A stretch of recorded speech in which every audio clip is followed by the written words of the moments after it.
Vous avez dit que vous êtes né en Lyon. Oui, moi je suis née à Lyon dans les années 80, début des années 80, et puis je suis restée jusqu'à mes 18 ans, je passais mon bac là-bas. Et après, je suis venue finir mes études à Paris parce que je me suis spécialisée dans la couture. Du coup, j'ai fait une école de couture et à côté, j'étais apprentie dans une maison de haute couture Ah, pour un couturier qui s'appelait Azedine Alaya, ah, qui était un couturier qui était très connu. oui, oui. Voilà, donc j'ai travaillé pendant 10 ans 11 ans chez Azedine Alaya. Ah, Ah, donc fini mes études chez lui, après je suis rentrée petite main, après seconde main, après première main. Voilà. Et puis il y a quelques années, je suis partie vivre dans le sud de la France avec mes enfants sur Marseille. J'y suis restée 3 ans. Puis je suis revenue il y a 2 ans sur Paris et la région parisienne, parce que bon, du coup moi j'habite dans le 93 aujourd'hui. Euh, et oui, revenue de la région PACA parce que ça me plaisait, mais ça me plaisait pas suffisamment pour y vivre. Je préfère largement la région parisienne parce qu'il y a quelque chose ici de l'ordre de l'humain, de l'humanité qui me parle beaucoup plus que partout là où j'ai pu vivre en France. Je trouve qu'il y a un métissage ici, dans les discussions, dans tout, dans la vie de tous les jours, que je trouve très très intéressant. Humainement, je trouve ça très riche. Paris et la région parisienne, oui, je n'ai pas trouvé de lieu similaire ailleurs. Voilà. Oui, parce que dans, je trouve en italien on dit la provincia. C'est la province. Oui, non, c'est pas la province, parce que la province est vraiment un endroit avec son culture, mais la provincia est comme les Romains, ils disaient Roma où on trouve tout. Et après, il y a la provincia, et c'est les petites villes où il y a rien, des cultures et tout ça. Mais je ne sais pas, Mais il c'est... y a un peu, pour moi, il y a un peu cette même idée-là de Paris. On le voit par exemple justement à la télévision, dans l'information. On parle toujours dans les manifestations, par exemple, de celles qui se passent à Paris. On ne parle pas de celles qui se passent en province. Ah, Alors que oui, ça existe aussi. Donc ouais, c'est assez similaire, je trouve.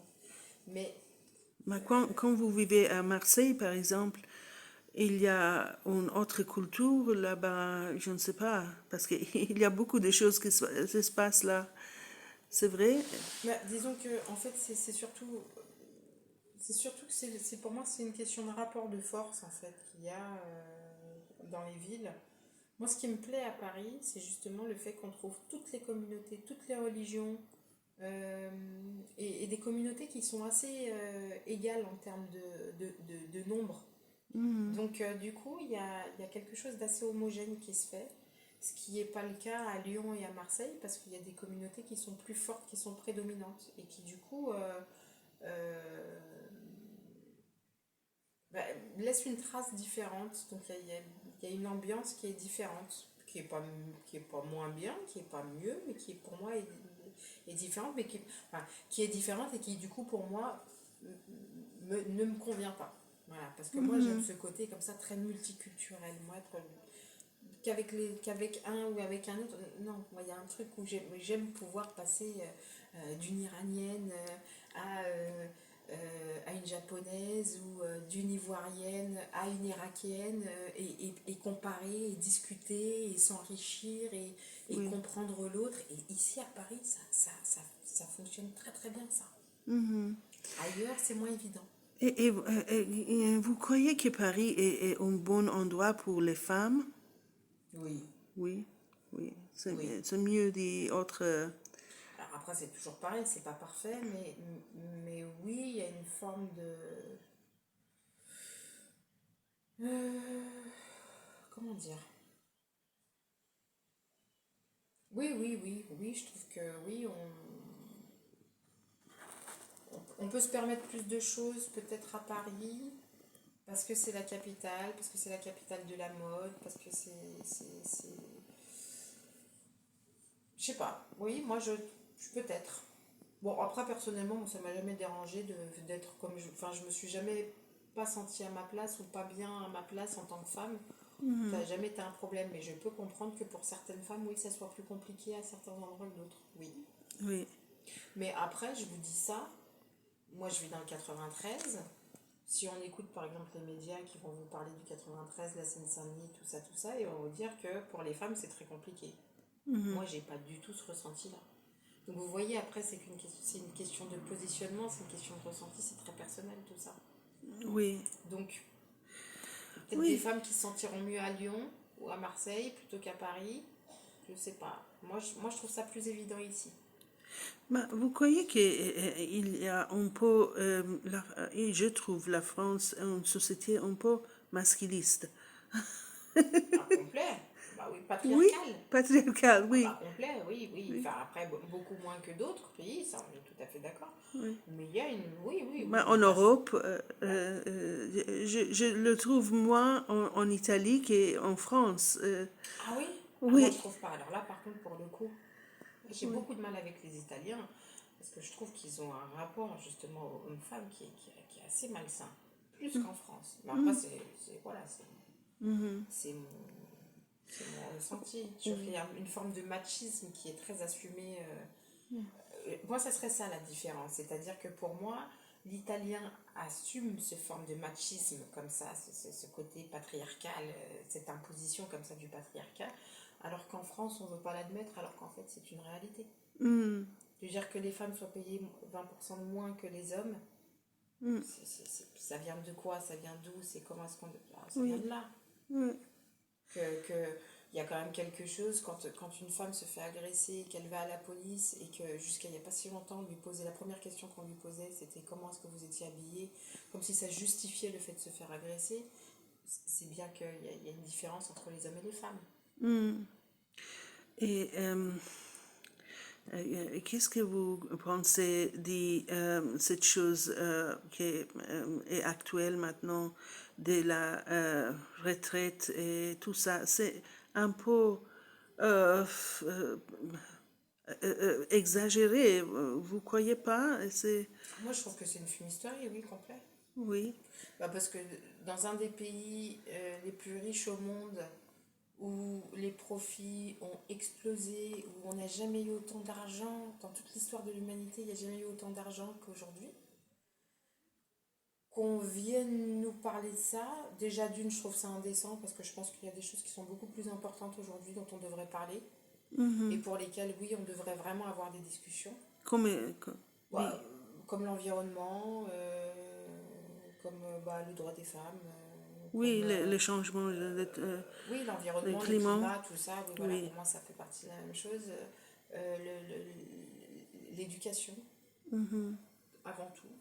Oui. L'éducation, la santé, je pense qu'après une crise Covid comme celle qu'on a vécue, je pense qu'il serait peut-être temps de reparler un petit peu des fondements, mais je pense que c'est aussi une excuse.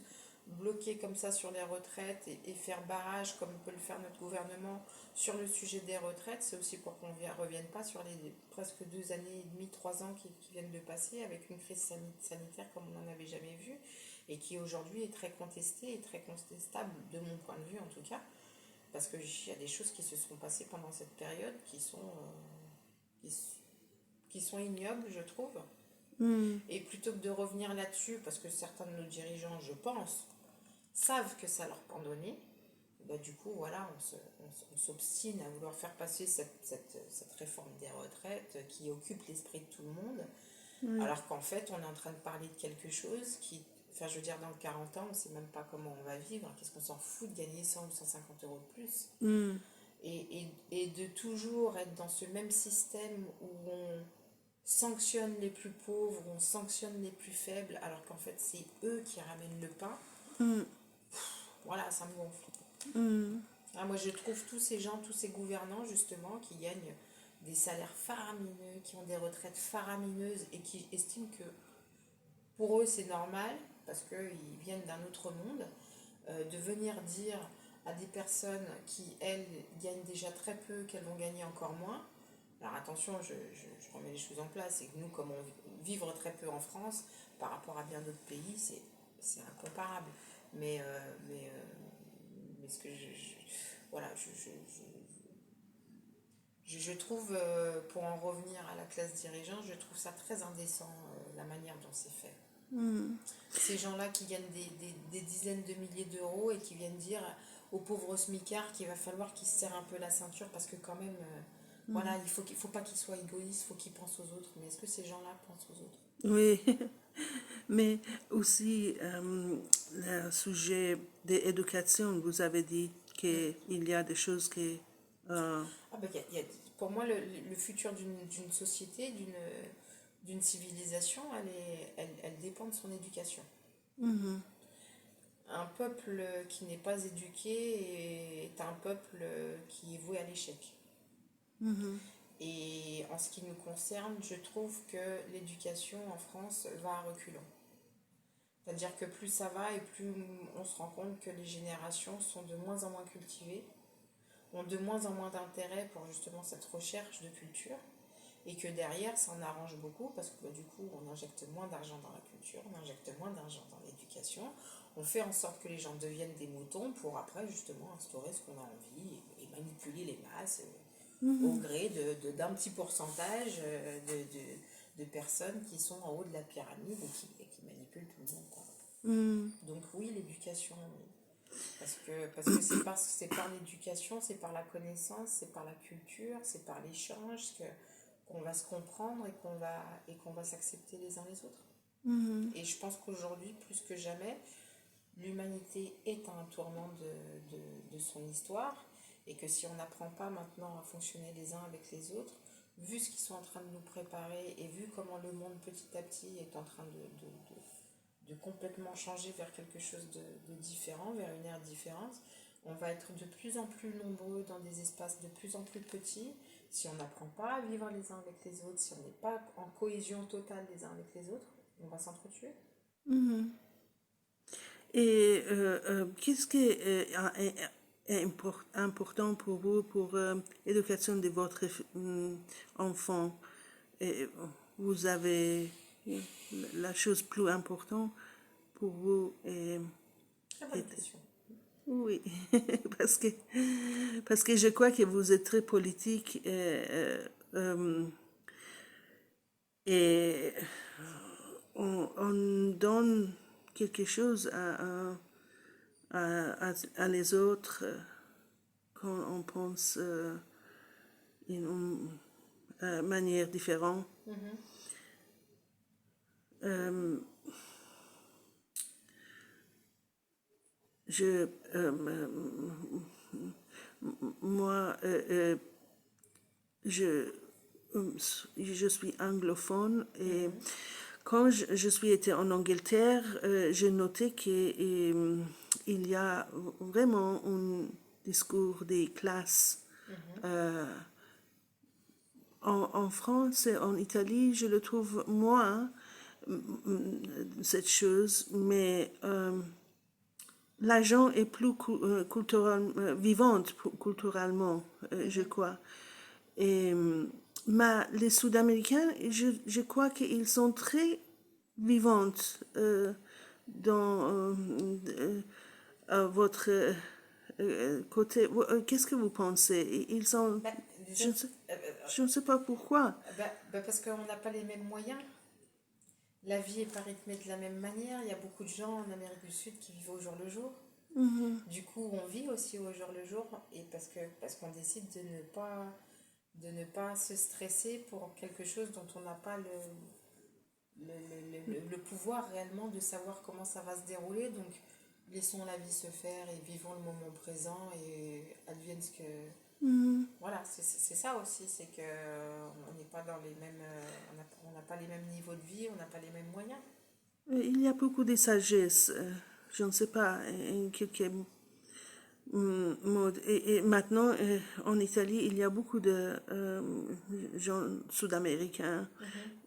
euh, et je le connais et je le trouve vraiment un pouvoir pour parce qu'ils ils ont des petits Européens si vous voulez. Mais après, il y a, par exemple, avec le. Alors après, c'est pas forcément, c'est moins vrai avec d'autres pays d'Amérique du Sud, mais par exemple, le Chili et l'Argentine, il y a des liens qui sont comment dire, il y a des liens assez forts avec l'Europe, avec la France, l'Angleterre essentiellement, Mhm. euh, quelque part l'Allemagne aussi, j'ai envie de dire, parce que le XXe siècle, l'histoire du XXe siècle a fait que il y a eu des choses qui se sont passées. Enfin, je veux dire, pour vous donner un exemple, je sais pas moi, prenons un exemple, Pinochet, quand il a été accusé de crimes contre l'humanité. Il pouvait normalement pas sortir du Chili sans être sous le biais de son mandat d'arrêt et il aurait dû être arrêté. Il se trouve qu'il y a quelques années, je ne sais plus en quelle année, il est sorti du Chili parce qu'il était très malade et il avait besoin d'une opération apparemment très compliquée. Du coup, il s'est retrouvé dans un hôpital, dans une clinique UP d'Angleterre. Alors, où est-ce que c'était, je ne saurais pas vous dire. Et donc les services secrets ont été mis au courant, Interpol aussi, et ce monsieur qui aurait dû être arrêté a été, par le biais, avec l'aide de Madame Thatcher, il a été aidé à sortir du pays. Donc il a été opéré, on l'a fait sortir en catimini du pays, on l'a renvoyé au Chili, et il est mort au Chili avec ses millions, alors que, Oui. voilà. Mais parce que depuis des dizaines d'années, il y a des accords entre l'Angleterre et le Chili en ce qui concerne certaines îles qui sont autour du Chili, où il y a des militaires et des bases qui sont implantées et qui font que on s'aide les uns les autres. Ah, Dans l'histoire du coup d'État chilien, et en Argentine c'était pareil, les anciens généraux qu'on avait sous l'Algérie française, qui ont torturé et qui ont massacré tout ce qui s'est passé pendant la guerre d'Algérie sur la fin, avec tous les massacres et les tortures et autres dont on se connaît maintenant l'histoire, tous ces gens-là qu'on n'a pas voulu rapatrier en France ou qui étaient au bord de la folie, parce qu'à force d'avoir fait tellement de choses innommables, ces hommes-là pétaient des plombs. Plutôt que de les récupérer en France, on les a envoyés au Chili, en Argentine, pour former les généraux qui après ont formaté les coups d'État. Ça, en France, on ne nous le dit pas, par exemple. Mais voilà, il y a eu ça. Il y a eu le fait que au Chili, en Argentine, au Chili, par exemple, vous avez une ville qui s'appelle Villa Alemana, la ville allemande. ah, Bon.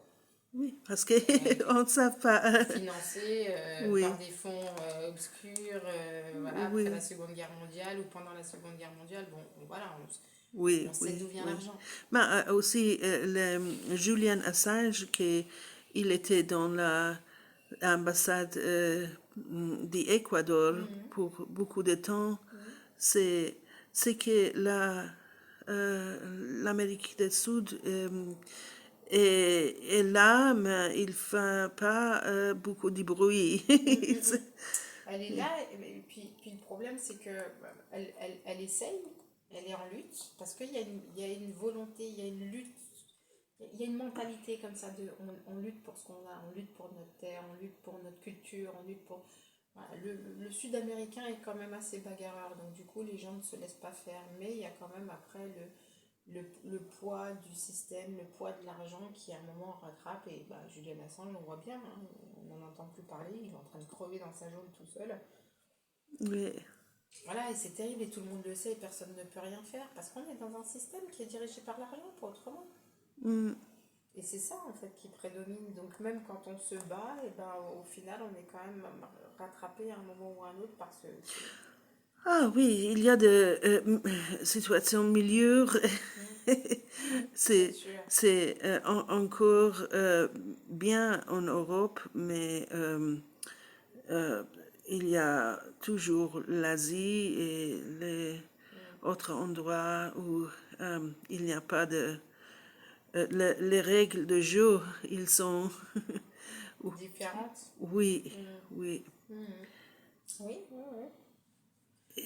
Mais ouais, non, c'est en même temps différent et en même temps c'est lié. C'est très particulier justement.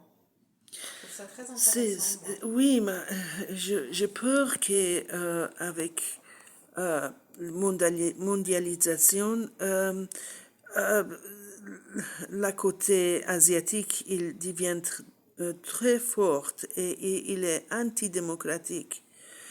Avec la Chine, in Hong Kong et les choses comme ça, c'est euh, me fait peur.